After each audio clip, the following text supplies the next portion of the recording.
Kristo, Mungu ni mwema na kila wakati.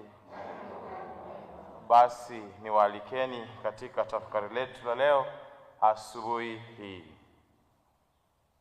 Je, umewahi kufika mahali katika maisha yako ambapo uliona kana kwamba kila kitu kimefika mwisho? Uliomba lakini ukakosa majibu. Ulijitahidi lakini hali haikubadilika. Ulitazama kesho yako na ukaiona ikiwa na giza zaidi kuliko mwanga.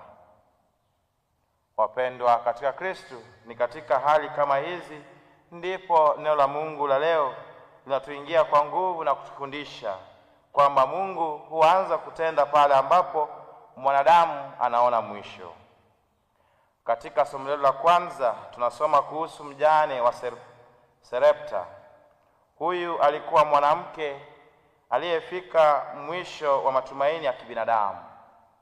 Alikuwa na unga kidogo na mafuta kidogo sana, kiasi cha kutengeneza chakula cha mwisho. Kwa macho yake, hii ilikuwa ni hatua ya mwisho ya maisha. Baada ya hapo, labda alikuwa anaona kifo. Wakati huo huo, hata nabii Eliya yuko katika hali ya ukame. Kijito alichokuwa anakitumia kimekauka. Hata mtu wa Mungu anakutana na ukosefu. Basi wapendwa katika Kristo, hapa tunajifunza kwamba hata watu wa Mungu hawapitii maisha bila changamoto, na mara nyingi Mungu ruhusu ukame ili kutufundisha kumtegemea yeye zaidi kuliko vyanzo vyetu.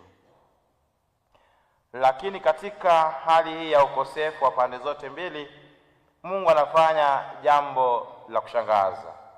Anamuunganisha nabii asiye na maji na mjane asiye na chakula. Kwa macho ya kibinadamu hawa hawana cha kusaidiana, lakini kwa macho ya Mungu hapa ndipo mlango wa muujiza unafunguliwa, wapendwa katika Kristo. Mungu anamtuma Eliya kwa mjane huyu, na ujumbe wake anasema usiogope. Basi haya ni maneno ya Mungu kwa kila moyo uliochoka asubuhi ya leo, kwa sababu hofu huja pale ambapo kesho haionekani. Hofu ingia pale ambapo akiba inaisha, na hofu jaribu kuzima imani. Lakini Mungu anatukumbusha leo tusiogope. Mjane huyu anakabiliwa na uamuzi mgumu: kumtii Mungu au kushikilia kile kidogo alicho nacho. Mungu hafanyi kazi kwa wingi tulionao, wapendwa wa Kristo, bali kwa uaminifu wetu kwake. Mjane hakutoa kutoka kwenye ziada, bali kutoka kwenye upungufu wake, na kwa utii huo wa imani muujiza ulifanyika. Unga haukuisha, mafuta hayakupungua, na maisha yaliendelea. Mungu huanza baraka zake katika kile kidogo tunachokileta kwake kwa imani. Mungu hutuzidishia kile tunachomkabidhi, hasa pale tunapomletea maisha yetu, kama vile katika sadaka ya Ekaristia takatifu, ambapo kile kidogo cha mkate na divai hubadilishwa kuwa chemchemi ya uzima wa milele. Basi hivyo pia maisha yetu madogo yanapowekwa mikononi mwa Mungu yanakuwa mahali pa neema kubwa. Katika somo letu la Injili, Yesu anatukumbusha, ninyi ni chumvi ya dunia, ninyi ni nuru ya ulimwengu. Basi hapa Yesu hatuambii tutakuwa baadaye, bali tayari tumekuwa. Hata katika udhaifu wetu tayari tumekadhibiwa utume wa kuwa nuru ya ulimwengu. Basi tunaweza kujiuliza, tunawezaje kuwa nuru wakati sisi wenyewe tunapitia giza? Jibu ni kwamba nuru si mali ya hali yetu, bali ni uwepo wa Kristo ndani yetu.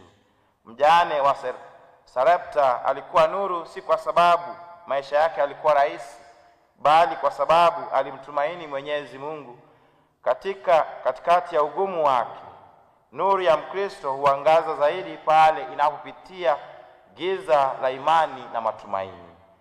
Basi wapendwa katika Kristo, kila mmoja wetu ana njaa fulani katika maisha yake: njaa ya amani, njaa ya afya, njaa ya kazi, njaa ya upendo na njaa ya matumaini.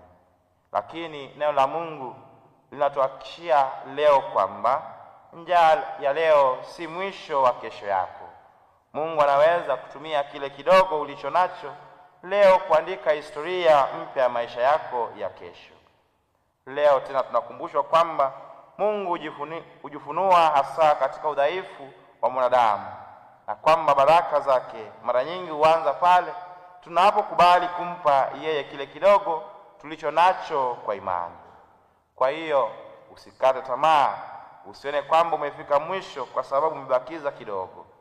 Kama mjane wa Sarepta, amini tena, toa tena, omba tena, naendelea kutembea katika imani, kwa sababu njaa ya leo si mwisho wa kesho yako, na giza la leo haliwezi kuzima nuru ambayo Kristo ameweka ndani yako. Atukuzwe Mungu Baba, Mungu Mwana, Mungu Roho Mtakatifu.